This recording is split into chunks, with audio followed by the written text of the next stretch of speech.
생생경제.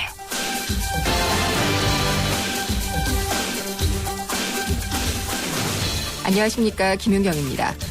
오늘 아침에 신문을 보니까 한 할머니가 손자에게 운동화를 사주고 싶어서 결식 아동에게 지급되는 식품권을 현금으로 바꿔갔다, 이런 소식이 있었습니다. 3,000원짜리 30여 장을 현금으로 바꿨는데 이건 사실 안 되는 겁니다. 식품권은 밥을 먹도록 주는 것이어서 주식이나 부식으로만 바꿔갈 수 있는데요. 할머니는 손자의 낡은 운동화를 바꿔주고 싶은 마음에 이렇게 한 것이고, 또 신고를 받은 면사무소에서도 아무런 조치를 하지 못했다고 합니다. 그런데 이 할머니가 사는 섬에는 사실 밥으로 교환할 만한 곳도 마땅치가 않다고 합니다. 그래서 다른 결식 아동들도 식품권을 과자나 음료수 같은 것으로 바꿔가고 있다고 하는데요. 밥을 먹도록 지원하겠다는 취지가 이에 걸맞지 못한 현실 때문에 왜곡되고 있는 경우라고 하겠습니다. 내년부터는 복지 예산 100조 원 시대가 열립니다. 정부가 지출하는 항목 가운데 가장 큰 비중인데요. 그런데 이렇게 늘어나도 앞서 할머니의 사례처럼 복지의 사각지대가 생기게 될 겁니다. 얼마나 어떻게 되는지는 정확하게 파악하는 것도 필요할 겁니다. 그런 섬세한 복지가 필요한 시대입니다. 오늘 준비한 순서 소개해드리겠습니다. 2부 경제 핫이슈에서는 오늘 국회에서 소득세 최고세율 과표 구간이 낮춰지고, 또 법인세 최저 한세율이 1%포인트가 올랐는데요. 증세로 돌아선 것인지 자세한 내용 짚어보고요. 3부에서는 야스쿠니 신사참배 등 외교 문제가 한일 경제협력에는 어떤 영향을 미칠지 짚어보겠습니다. 김은경의 생생경제 1부 시작합니다.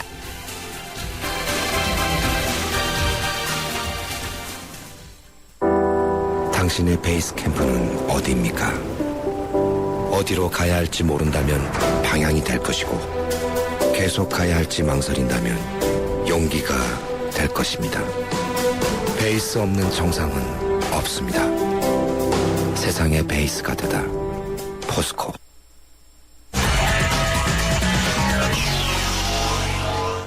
네, 오늘 증시 어땠는지 알아보겠습니다. 오늘은 한 해를 마감하는 날이기도 하네요. SK증권 명동지점 김춘석 부장을 연결하겠습니다. 안녕하십니까? 네, 안녕하십니까? 예, 오늘 마지막 거래일이었는데 마감이 됐죠? 네, 그렇습니다. 마감은 어떻게 됐나요? 일단 시장은 좀 좋게 끝났습니다. 코스피가 이제 플러스 9포인트 정도, 그리고 2011로 끝났고요. 네. 코스닥도 플러스 3포인트 정도 나와서 499.99 정도로 끝났습니다. 장 시작하고는 좀 안 좋은 모습을 보였었는데, 장 후반에 들어오면서 외국인 매수가 좀 집중이 되면서 올라오는 그런 모습을 보였고요. 특히 외국인들 같은 경우는 장중에 이제 계속 매도세도 보여주긴 했었는데, 장 막판에 삼성전자와 현대차 같은 쪽으로 매수가 들어오면서 결국 한 1,070억 정도의 순매수를 기록하면서 끝났습니다. 오늘 같은 경우는 좀 특이할 만한 점이 그동안 계속 증시에 악영향을 미쳤던 투신 쪽, 그다음에 금융투자 쪽에서 매수가 들어왔다는 부분이고요. 그다음에 연기금하고 국가지자체 쪽에서도 한 230억, 170억 정도의 매수가 들어오면서 결론적으로 프로그램 매수 자체가 한 2,800억 정도 일어났습니다. 이 부분 자체가 주가를 끌어오는데 어떤 동인이 되지 않았나, 이렇게 볼 수 있을 것 같습니다. 네. 근데 삼성전자 같은 경우에 이제 4분기 어닝 쇼크, 그러니까 실적이 별로 좋지 않을 것이다라는 그런 얘기가 있으면서 반응이 별로였었던 것 같은데요. 네. 예, 어땠습니까? 이게 확정된 보도는 아니고요. 그렇죠. 이게 전일 한 신문에서 이걸 네. 보도를 했다고 그러는데, 이 내용 자체가 이제 그렇습니다. 삼성전자가 9조 원대로 실적이 떨어질 것이다. 4분기 실적이, 이런 얘기가 나오고 있는데, 이거 확인될 수가 없는 그런 부분입니다. 현재. 아직은 아니죠. 예, 그렇고 이게 지금 다음 주죠. 이제 7일 날이면 삼성전자 잠정 실적이 발표가 되는데, 그게 나와봐야 알 것 같고요. 시장에서의 컨센서스 자체는 좀 말이 안 된다라는 식으로 가고 있는 상태입니다. 왜냐하면 삼성전자의 라인업 자체가 보게 되면 반도체도 있고요. 그다음 휴대폰 쪽도 있고, 이렇게 되다 보니까 오히려 휴대폰 쪽이 좀 예상보다 안 나온다 하더라도 반도체 쪽에서 이익이 상당히 늘어날 걸로 보여지고 있기 때문에, 오히려 시장 컨센서스 자체는 이건 좀 말이 안 된다라는 쪽이 상당히 우세한 것 같습니다. 말이 안 된다는 거는 10조 원은 넘어설 수 있을 그렇죠. 것이다라는 그럴 것이죠. 것이다라는 얘기입니다. 예, 이게 10조 원이 거의 확정된 컨센서스 같다는 생각이 좀 들기도 해요. 예. 네, 그렇습니다. 그리고 오늘까지 해서 올해 코스피가 전년보다 오른 게 0.3% 정도밖에 안 되더라고요. 네, 그렇습니다. 코스닥도 거의 제자리였고요. 예. 전체적으로 좀 이렇게 오르고 내림은 많았는데 제자리였다. 결과적으로는 좀 별로였네요.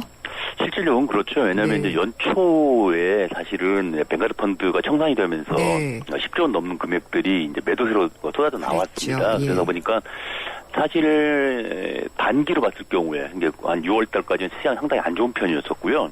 오히려 이제 8월 23일부터 이제 외국인 매수세가 재개가 되기 시작을 했는데 8월 23일부터 11월 30일까지 이제 들어온 돈이 다시 한 9조대가 좀 13조 정도가 넘어섰어요. 네. 그러다 보니까 다시 들어올린 부분이죠. 그러니까 이게 양쪽에서 상투가 되다 보니까 주가지수 크게 많이 못 오르는 그런 편이고요. 오히려 대형주보다는 중소형 개별주 쪽에서 올라가는 부분이 상당히 많았죠. 그러니까 전체적인 지수 자체가 크게 움직임은 좀 적었다 이렇게 볼 수 있을 것 같습니다. 네. 그래도 떨어지지 않은 게 어딘가라는 생각이 좀 들기도 예. 하고요. 근데 이제 1월 효과라는 게 있잖아요. 네, 그렇습니다. 예. 1월이 되면은 뭐 여러 가지 이제 좋은 재료들을 선반영하면서 네, 오르기도 하는데 1월 효과 기대해 볼 만할까요? 일단은 그렇게 썩 좋을 것 같지는 않습니다. 네. 왜 그러냐면 지금 뭐 1월달, 2월달 가게 되면 이제 미국의 부채한도 그 상향 협상이라든가 이런 부분이 남아있는 네. 상태고요. 그다음에 중국도 3월이 전인 데가 있지 않습니까? 그렇죠. 근데 이번에 그 경제공작회의라든가 이런 쪽에서 어떤 구체화된 안이 나오질 못한 상태이기 때문에 아무래도 1, 2월 달까지는 좀 장이 흔들릴 가능성이 크거든요. 그래서 그렇게 뭐 제너럴 이펙트가 그렇게 크게 나올 것 같지는 않은데 역으로 보게 되면은 지금 워낙 기저효과라고 그러죠. 워낙 올해 어떤 그 내수라든가 이런 게 안 네. 좋았었기 때문에 이제 내년 되면 이제 박근혜 대통령이 이끄는 정부 자체가 이제 2년차로 들어가다 보니까 어떤 경제 정책에 대한 드라이브가 좀 걸릴 가능성도 있다라는 점에서 좀 긍정적인 부분도 있습니다. 그래서 제너럴 이펙트가 크진 않겠지만 그렇게 시장이 많이 출렁거리지는 않을 것이다. 뭐 이렇게 말씀드릴 수 있을 것 같습니다. 네. 보통 정부가 2년차 들어갈 때 많이 증시가 오르기도 했던 것 같은데요. 네, 그렇습니다. 예. 보게 되면 원래 정부가 세출법 한 첫 해 같은 경우는 보게 되면 여러 가지 뭐 조각이라든가 뭐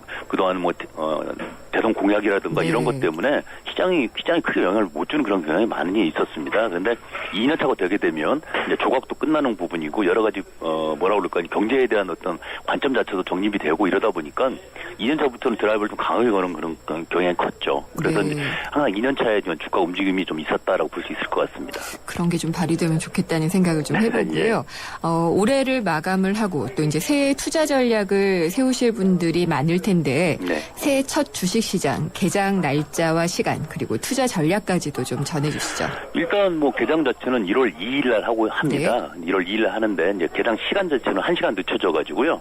오전 10시부터 오후 3시까지 이렇게 네. 이루어지기로 되어 있습니다. 투자 전략은 일단 전략 자체는 예. 내년이 제가 볼 때는 올해가 좋을 것 같습니다. 그러니까 네. 올해 워낙 출렁거리가 심하다 보니까는 좀 가슴 고생들 좀 많이 네. 하실 텐데 일단 내년이 올해가 좋을 거란 부분이고요. 대신에 이런 건 있습니다. 그러니까 자꾸 개인 투자가분들이 이제 뭐랄까 시장에 확신이 없다 보면은 네. 뭐 작전주 쉽게 말해서 어떤 뭐 테마주라든지 뭐 이런 쪽으로 많이 움직이시는 경향이 있거든요. 구석구석 숨지 마시고 네. 시장에서 가장 중심을 이루는 건 일단 대형주가 될 가능성이 큽니다. 역시 대형주가 예. 뭐 자동차주가 됐든 뭐 네. 그다음 전자주가 됐든 이런 쪽 움직임이 큰 쪽에서 일단 매매를 하셔야 될 것 같고요.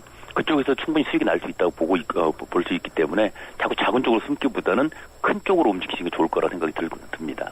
알겠습니다. 오늘 말씀 감사드립니다. 네, 고맙습니다. SK증권 명동지점 김춘석 부장이었습니다.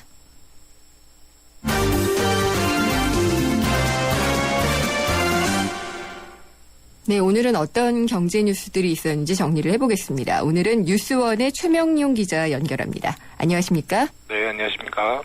철도노조 파업이 일단락됐다고 하죠? 네, 그렇습니다. 네. 참 오래 걸렸는데요. 예. 22일 만에 이제 해결 국면에 들어갔다고 합니다. 오늘 여야 정치권 국회의원들과 철도노조 위원장이 이제 합의를 한 건데요. 노조는 이제 내부적으로 검토를 해서 파업을 접고 업무에 복귀할 시기를 결정하게 됩니다.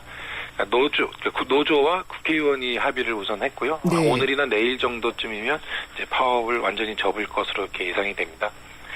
코레일 사측은 이번 합의에서 일단 빠졌는데요. 일단 노조에서 파업을 철회한다고 하니까 환영한다는 뜻을 밝혔고요. 철도 노조의 파업을 이제 되짚어서 보면 지난 11월 22일에 쟁의 행위를 시작을 해서 네. 12월 9일부터 이제 파업을 시작을 했습니다.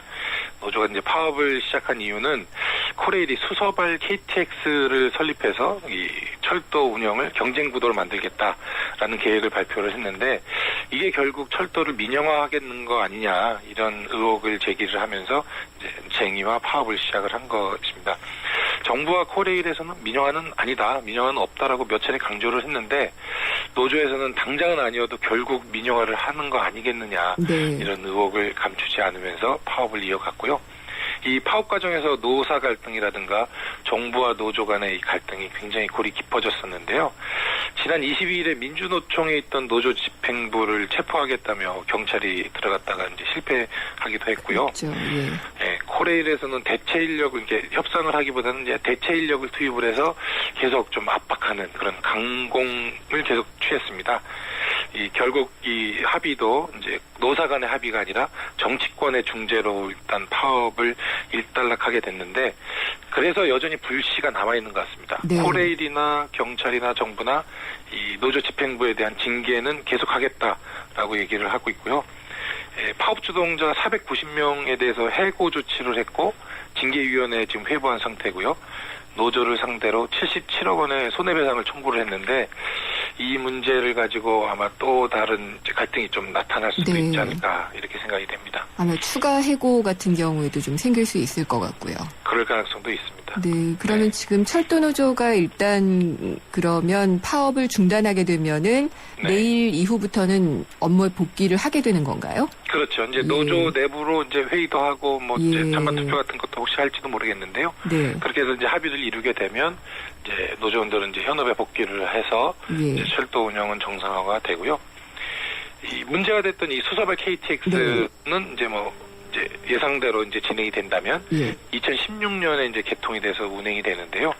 이 수서발 KTX는 서울 수서동에서 광주광역시까지 운행을 하는 구간인데 이 서울역에서 출발하는 KTX하고 구간이 좀 많이 겹쳐서 경쟁 구도도 될 수 있고 이 노조에서 문제 제기했던 그런 것들이 재현될 수 있지 않을까 이런 우려는 여전히 남아 있습니다. 네. 오늘 또 외환시장에서 이 엔화값 때문에 비상이 걸렸는데 네. N1 환율이 1,000원 아래로 내려갔죠. 그렇습니다. 예. 오늘 장 개시하자마자 이 100엔당 원엔 환율은 100엔당 이제 원화값으로 따지는데요. 네. 100엔당 999.62원으로 내려서 개장이 됐습니다. 이렇게 1,000원 밑으로 내려간 게 2008년 9월 9일 이후니까 5년 3개월 만에 일이라고 그러더라고요. 네. 이 환율이라는 게 이제 그 나라의 돈의 값어치인데 엔화는 싸지고 한국 돈이 이렇게 비싸졌다 이런 의미가 되는 겁니다.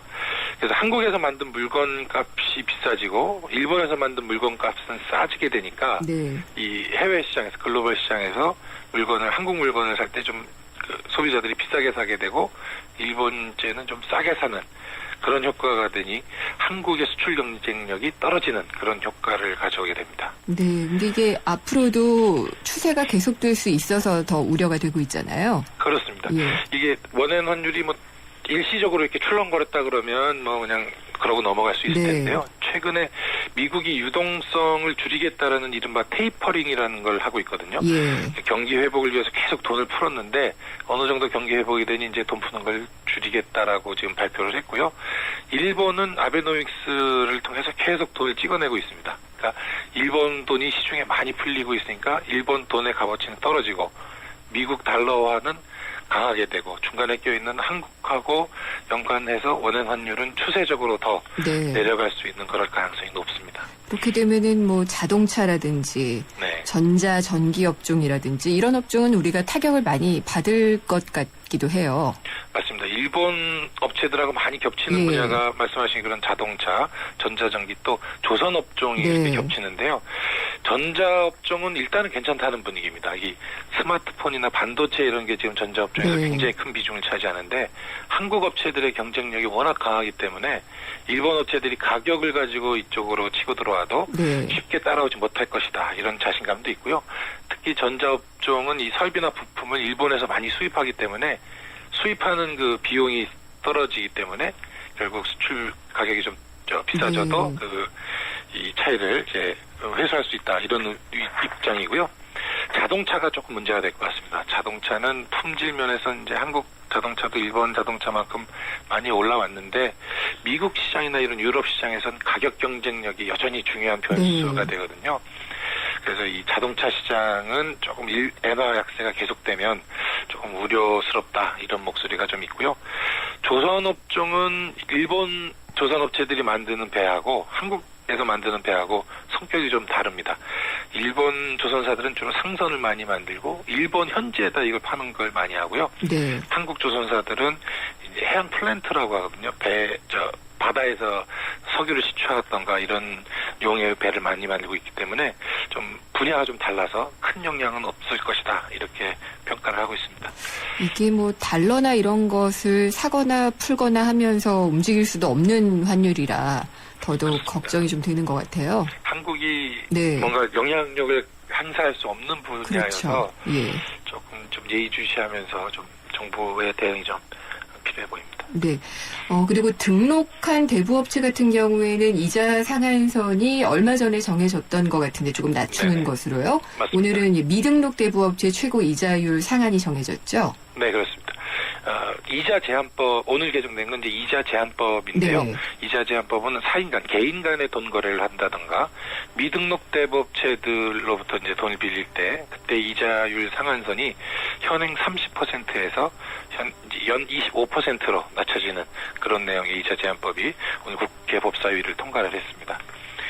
이 일반 개인 간의 거래니까 뭐 좀 등록도 안 되고 네. 좀 모니터링도 할 수 없고 그래서 이 이자 제한법을 제대로 지키는지를 좀 점검하는 게 상당히 어려운데요. 민주당에서는 이 법을 개정을 하면서 이자율을 법에 정한 것보다 2배 이상으로 만약에 정했다면 그 계약은 원천 무효다. 이런 규정까지 넣자고 주장을 했었습니다. 네.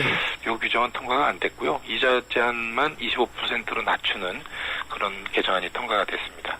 그러면은 미등록 대부업체의 이자 상한선이 오히려 대부업체들 등록된 대부업체 이자 상한보다 더 낮은 경우네요. 그렇습니다. 등록 대부업체들은 대부업의 등록 및 금융이용자 보호법에 적용을 받는데요. 네. 여기서 규정하는 이자 제한율은 34.9%입니다. 예. 그러니까 미등록 대부업체들은 25%, 등록 대부업체들은 35%. 그러니까 상식적으로 생각하면 이 미등록 대부업체들이 이제 10% 정도의 이자를 더 먹기 위해서 등록 대부업체로 이제 전환하지 않을까. 네. 이런 게 아마 정치권들의 생각일 것 같은데 실제로 보면 대부업 등록은 오히려 줄어드는 추세라고 합니다. 12월에 등록 대부업체 수가 약 9,000개로 집계가 됐는데요. 작년 말이 1,895개였고요. 네. 2007년이 18,100여 개였습니다. 그때와 비교하면 지금 절반 수준으로 줄었습니다. 미등록 대부업체들이 네. 등록 대부업체들이 미등록 대부업체로 전환을 했다기보다 폐업을 했을 가능성이 상당히 높고요. 예. 미등록 대부업체로 전환을 해서 또 이 이자율을 안 지키고 이제 좀 소위 말하는 좀 악성 그런 네. 사채업자들로 전환된 게 아닌가 이런 의심을 사는데요. 이 법보다 주먹이 가깝다고 좀 네. 음성적으로 이렇게 되는 곳에서 좀 활개를 치고 있지 않을까 이런 의혹들이 많습니다. 네. 악덕 얘기를 좀 더 해야 될 것 같은데 임금 체불한 악덕 사업주의 명단이 공개됐다고 하는데 짧게 좀 전달 부탁드립니다. 네, 고용노동부가 오늘 그 소규모 언론사라든가 호텔, 출판사, 어학원, 건설사 대표 등 56명의 악덕 사업주 명단을 공개했는데요. 네. 이들이 평균 6,800만 원 정도 또 이 공개된 그 56명 중에 12명은 1억 원 이상의 임금을 제때 지급을 하지 않았다고 합니다. 악덕 사업주군요. 예. 네, 그렇습니다. 네. 체불 이들- 임금은 어떻게 돌려받으면 되나요? 우선 이 참 쉽지 않은 문제인데요. 네. 근로자들이 임금을 제대로 받지 못하면 고용노동부에 이거를 신고를 하는 게 이제 첫 번째 수순이 됩니다. 근데 고용노동부에서 할 수 있는 처벌이라는 게 벌금형을 때리는 것밖에 없더라고요. 네. 그러니까 사업주가 돈이 없다. 그냥 난 벌금형 받고 말겠다. 이렇게 하면 문제가 그냥 끝나버립니다. 이 근로자들한테 이 돈을 임금을 제대로 받지 못하는 그런 상황이 돼버립니다. 네. 사업주가 재산을 갖고 있다면 민사소송을 통해서 이제 재산을 추심할 수 있는데 이 정도 악덕 사업주라 그러면 본인 명의의 재산을 남겨놓지 않았을 가능성이 상당히 높습니다. 네. 그러니까 이마저 받기가 쉽지 않고요. 노무사나 변호사 등을 통해서 문제를 해결하는 게 방법인데 절차도 복잡하고 비용도 들고 결국 이런 명단 공개라든가 신용 정보에 이용을 하는데 좀 불편함을 줘서 자발적으로 임금을 좀 지불하도록 그렇게 네. 유도하는 게 근본적인 해결이 될 것 같습니다. 알겠습니다. 오늘 말씀 감사드립니다. 네, 고맙습니다. 뉴스원의 최명용 기자였습니다. 당신의 베이스 캠프는 어디입니까? 어디로 가야 할지 모른다면 방향이 될 것이고 계속 가야 할지 망설인다면 용기가 될 것입니다. 베이스 없는 정상은 없습니다. 세상의 베이스가 되다. 포스코. 안녕하세요. 차인표입니다. 제게 아이가 없었다면 지금의 금융에 만족했을지 모릅니다. 한 명의 부자보다 100명이 잘 사는 부자 동네를 키우는 금융. 우리 동네에 먼저 투자하는 금융. 앞으로의 금융은 신협이었으면 좋겠습니다. 앞으로의 금융, 신협. 생생경제 1부 함께 하셨습니다. 잠시 후 2부에서는 오늘 국회에서 소득세, 법인세 모두 증세로 합의된 내용을 전해드리는데요. 일부 보도에서는 부자 증세가 시작됐다라고 하는데 과연 그럴까요? 자세하게 짚어보도록 하겠습니다. 살아있는 녀석 깨어있는 방송 유사파 사랑해요.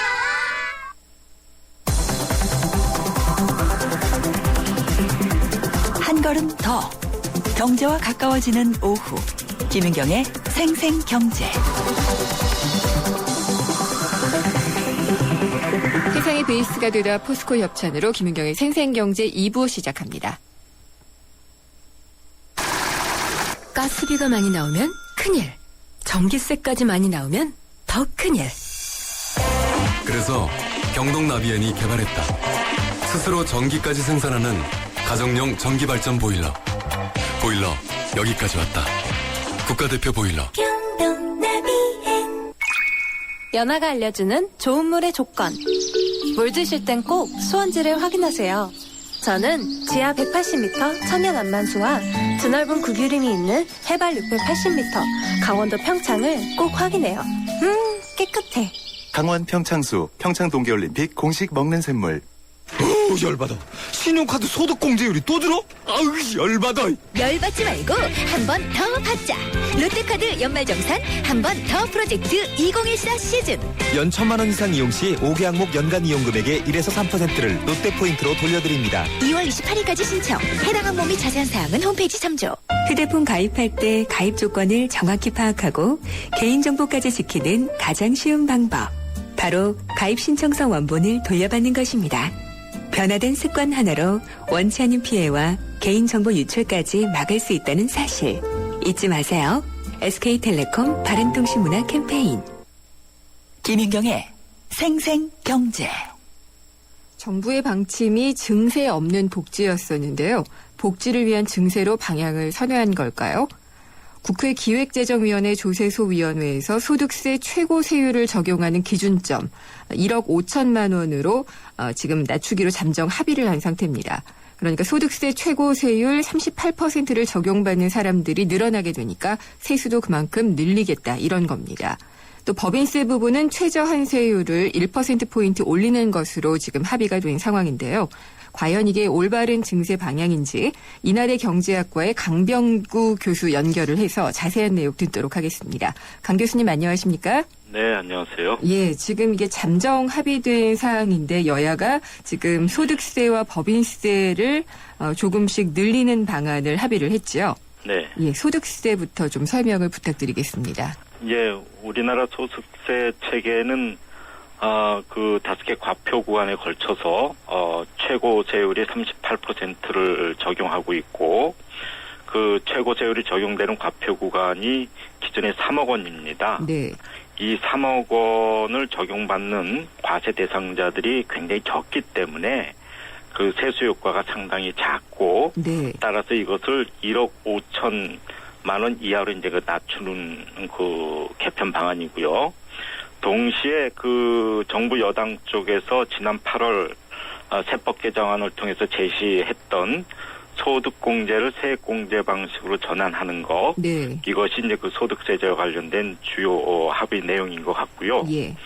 법인세와 관련해서는 기존의 과세 표준 1,000억 원 이상 기업에 적용하던 최저한세율을 16%에서 17%로 네. 1%포인트 상향 조정하는 것입니다. 네. 동시에 대기업에게 적용하던 연구개발 투자세 공제 비율을 기존의 10%에서 3%로 7%포인트 인하하는 것이 주된 내용이라고 할 수 있겠습니다. 네, 어떻게 보면은 이게 이제 증세는 아니다라는 말은 안 하고 있지만 사실상 증세를 하는 거잖아요. 네. 예, 일단 고소득자에 대한 과세 부담을 늘리고 또 대기업 같은 경우에 또 조세 부담이 늘어나게 될 것이고요. 네. 이 정부 들어 첫 증세라고 해도 될까요? 예, 정부는 그동안 증세 없는 복지를 지속적으로 주장해 왔지만 네. 대부분의 전문가들은 이것은 실현 가능하지 않다라고 판단을 했고 네.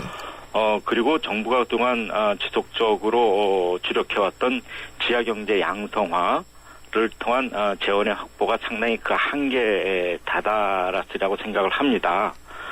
따라서 박근혜 정부에서 공약으로 내세웠던 그 복지 공약을 이행하기 위해서는 향후 적극적인 증세가 필요하고 네.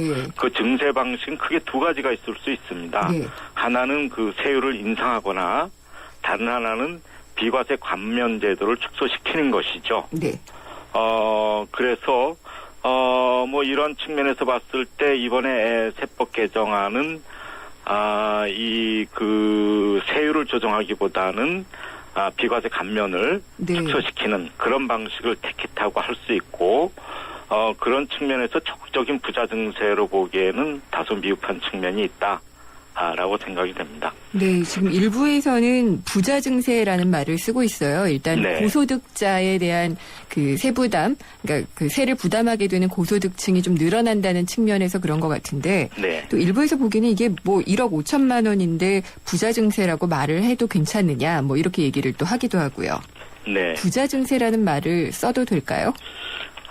지금 이게 과세 표준으로 1억 5천만 원이기 때문에 네. 실제 소득은 한 2억 원 안팎이 될 것입니다. 네. 우리나라가 그 외국과 비교해 볼 때 예컨대 그 연봉 10만 달러를 기준으로 해서 OECD 국가들을 비교할 때 그 독신자 기준으로 네. 우리나라 근로소득자가 부담하는 실제 세부담 수준은 굉장히 낮은 수준에 있습니다. 네. 예컨대 2012년에 OECD 국가 중에서 세 번째로 낮은 수준을 기록하고 있거든요. 전체 근로소득자 평균 세율을 말씀하시는 거죠? 아니죠. 연소득 10만 달러를 연소득 기준으로 10만 했을 달러? 때. 예. 뭐 그 이상으로 올라가면은 세부담률이 좀 올라가겠지만 네. 어쨌거나 우리나라의 어떤 고소득자들이 부담하는 실제의 세부담률은 상당히 낮은 수준에 있다고 할 수 있겠습니다.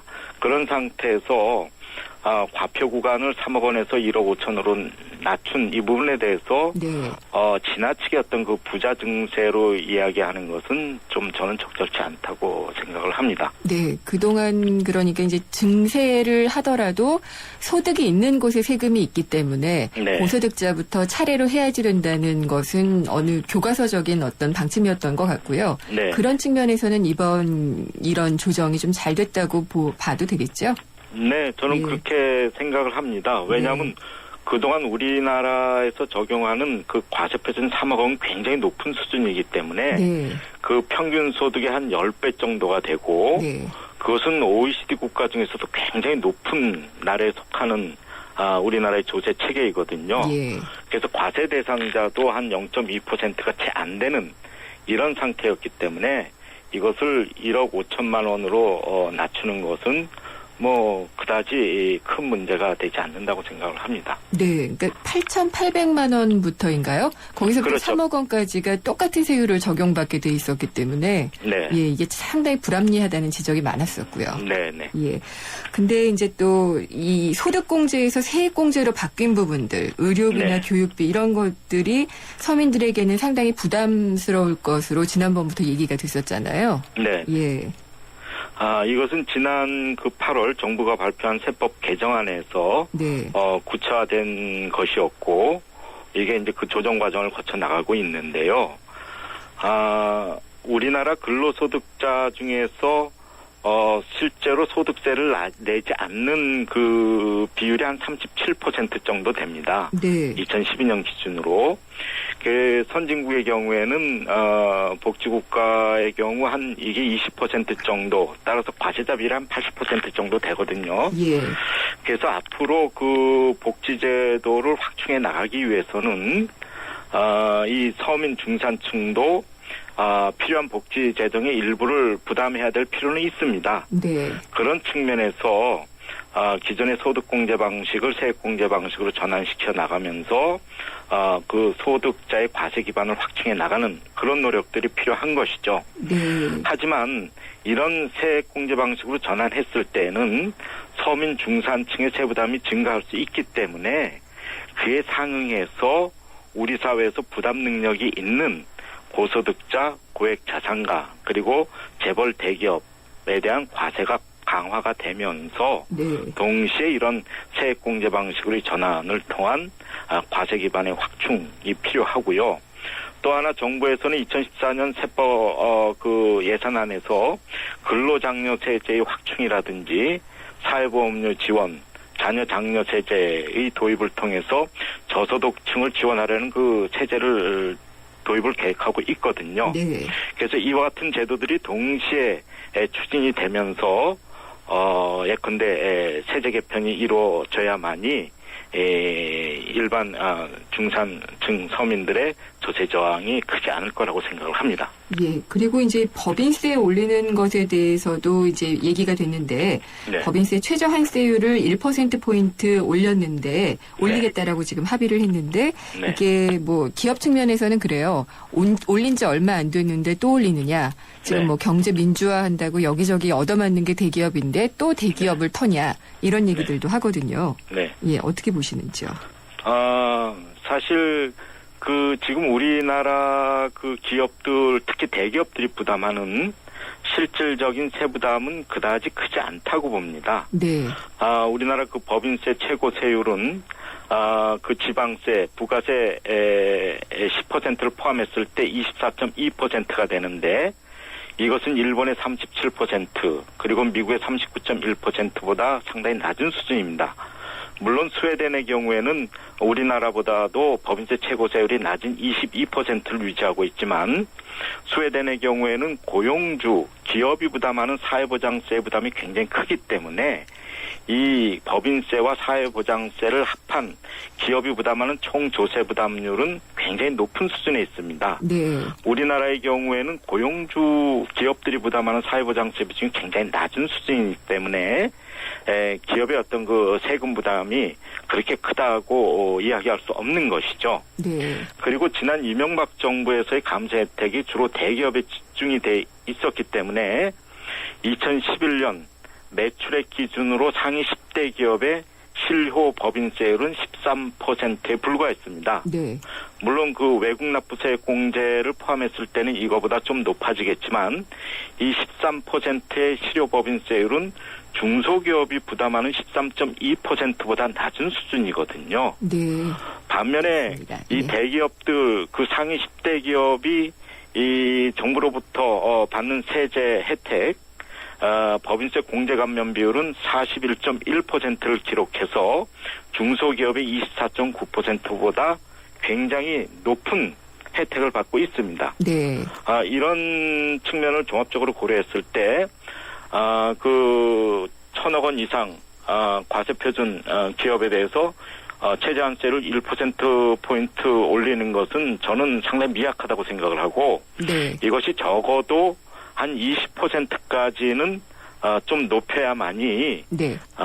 그 과세 공평성의 측면에서 적절하다고 생각을 합니다. 알겠습니다. 그럼 법인세 부분에 대해서는 저희가 평가를 좀 들어본 것 같고요. 네. 소득세 부분도 이번에 대한 어떤 총평을 간략하게 좀 부탁드리겠습니다. 소득세의 경우에도 그 앞에서 말씀드린 바와 같이 우리나라의 소득세 최고세율이 적용되는 과표율이 굉장히 높기 때문에 네. 이것을 좀 낮추고, 그리고 우리나라의 소득세 최고세율이 한 OECD 국가 평균 수준이지만 그 미국이나 일본에 비해서는 또 상당히 낮은 수준에 있습니다. 그렇기 때문에 앞으로는 이와 같은 그 과세 표준을 낮추는 것 네. 을 포함해서 최고세율을 좀 상향 조정하는 그 적극적인 네. 그런 논의도 앞으로는 필요하다고 생각을 합니다. 예, 오늘 말씀 잘 들었습니다. 감사합니다. 네. 인하대 경제학과 강병구 교수였습니다.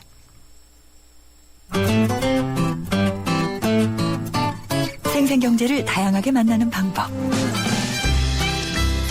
YTN 라디오 앱 예스와 웹사이트 김윤경의 생생경제 또는 트위터 YTN_이코노미로 실시간 듣기와 다시 듣기를 하실 수 있고 방송 내용에 대한 문의와 의견을 주실 수 있습니다.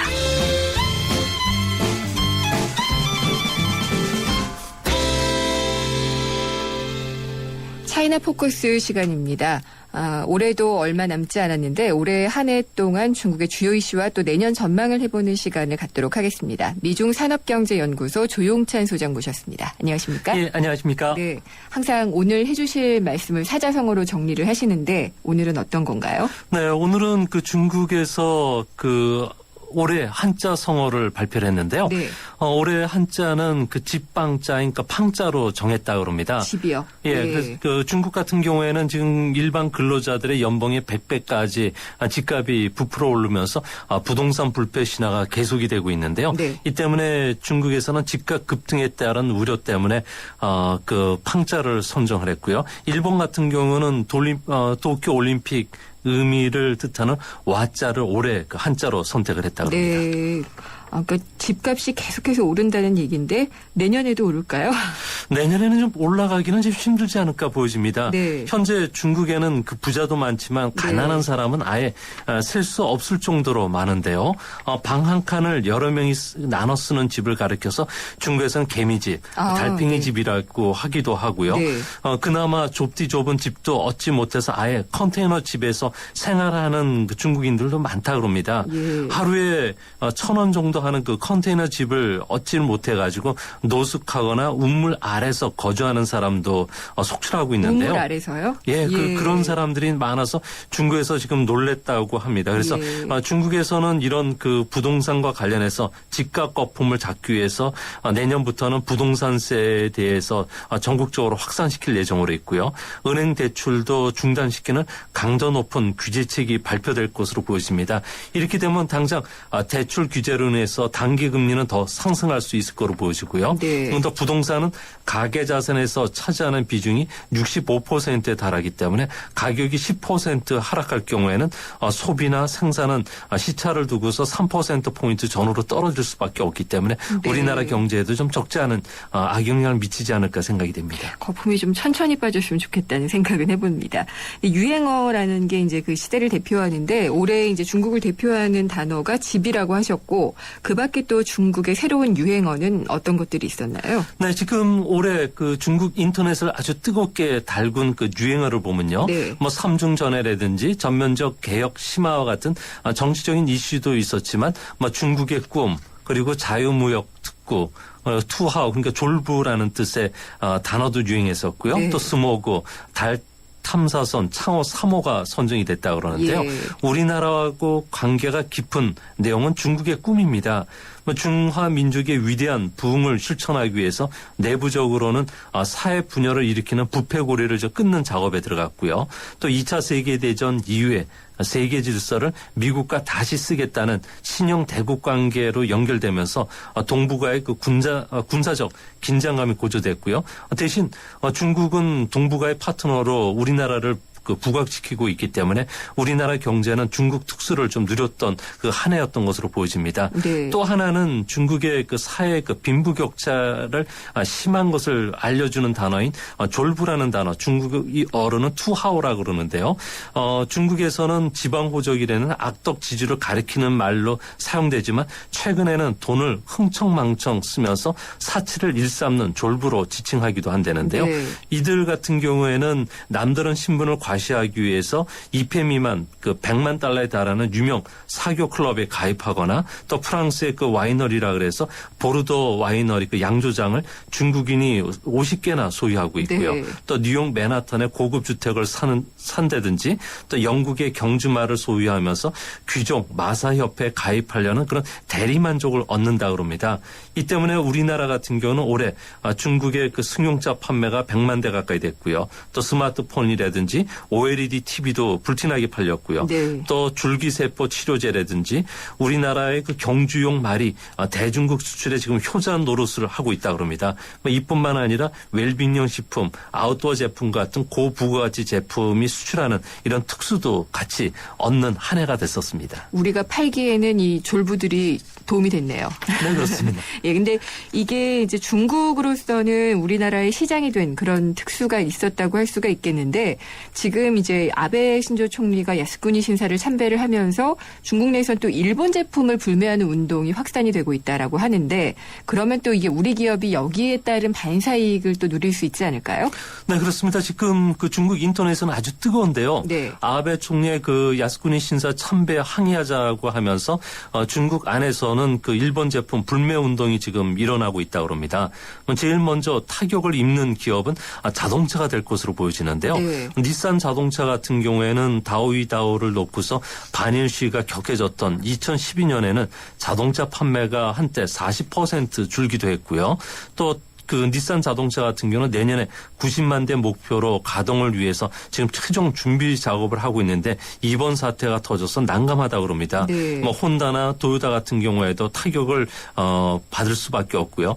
또한 중일 관계 악화가 되면은 2,500억 달러에 이르는 양국 무역액이 2년 연속 감소할 것으로 보여지고요. 또 중국인 관광객 감소로 인해서 일본의 그 자리라든지 전일본 항공 그리고 오리엔탈 랜드와 같은 관광지들도 타격을 입지 않을까 보여집니다. 대신 우리나라 같은 경우에는 중국 수입 시장에서 점유율 1위를 기록하고 있는데요. 일본 제품에 대한 그 반일 감정이 고조되면서 내년에도 자동차나 자동차 부품, LED 장비, 핸드폰 부품을 비롯해서 반도체도 대중국과 관련해서 좀 반사 이익을 얻을 가능성이 높아 보입니다. 네. 그리고 아까 신조어, 유행어 얘기하실 때 스모그 얘기도 잠깐 하셨던 것 같고요. 그거 이외에도 또 그 중국의 변화를 알려줄 수 있는 신조어들이 더 있죠. 네. 올해 그 새로운 그 신조로 뽑힌 내용들을 보면 뭐 조류 인플루엔자라든지 그리고 그 외동 부모 그 두 자녀 허용 정책 네. 그리고 중국의 큰 손을 뜻하는 중국 따마 그리고 빈그릇 운동 그리고 중국 안에서도 남자 같은 그 성격의 여자를 지칭하는 보이시걸이 지금 유행했다고 그럽니다. 네. 이뿐만 아니라 스모그도 지금 주요 신조어로 뽑혔는데요. 우리 경제하고 관련이 된 그 신조어 중에는 빈그릇 운동이 있습니다. 이게 뭔가요? 중국에서는 꽝판이라고 부르는데요. 음식물을 남기지 않는 그 빈그릇 운동을 중국 안에서 펼쳤다고 그럽니다. 네. 이 때문에 중국 그 소매 판매 10% 이상을 차지하는 외식 산업의 매출이 한 자릿수로 떨어지면서 중국 소비가 위축이 됐는데요. 네. 우리나라에서는 의식주라는 단어를 표현하지만 중국에서는 식이주라고 부를 정도로 외식 산업이 중요한 역할을 하는데 외식 산업이 매출이 감소하면서 전반적인 소비도 이렇게 위축이 됐던 한 해였던 것 같고요. 특히 그 보이시걸이라 그래서 남자 같은 성격을 가진 여자를 지칭하는 이런 그 여성들이 많이 네. 탄생을 했다 그럽니다. 그래서 우리나라의 그 의류 패션 쪽에서도 중국과 관련 특수들이 일어났고요. 네. 또 중국의 그 올해 한 해를 보면은 스모그가 기성을 부렸다 그럽니다. 이 때문에 공기청정기라든지 스모그용 마스크가 올해 우리나라에서도 인기를 끌었고요. 네, 여기까지 들어야 될 것 같습니다. 스모그까지 들어봤습니다. 오늘 말씀 감사드립니다. 네, 감사합니다. 미중산업경제연구소의 조용찬 수장이었습니다. 내리 쉐비 크리스마스 페스티벌 12월에 쉐보레 구입 시 최대 120만 원 할인. 추첨 후 1등에겐 500만 원 여행 상품권 증정. 스파크 크루즈 디젤 구입 시 최대 3년 무이자 할부. 크리스마스처럼 풍성한 12월 혜택을 지금 바로 만나보세요. 12월 31일까지 홈페이지 참조. 일부 차종 제외. Chevrolet, find new roads. 스마트폰 대리점에서 G2 주세요. 라고 말하는 건 동영상을 아주 많이 본다는 것. 놀랄 만큼 선명하고 오래 봐도 편안한 풀 HD IPS니까. 화질을 사자. LG G2. 누군가는 자신감을, 누군가는 낭만을, 누군가는 청춘을 찾기 위해 떠납니다. 당신은 무엇을 찾기 위해 떠나십니까? 2014년 1월 아시아나와 여러분이 함께 만드는 새로운 여행 이야기가 시작됩니다. 아름다운 사람들 아시아나 항공. 안녕하세요. 국악소녀 송소희입니다. 지금 KT에선 광대역이 빵빵 터지니까 실시간 영상도 끊기지 않고 선명하게 잘 보여요. 나에게 필요한 건 지금 되는 광대역. 나의 광대역 LTE는 KT입니다. 광대역 LTE 올레. 생생경제 4시 뉴스 듣고 3부 시작됩니다.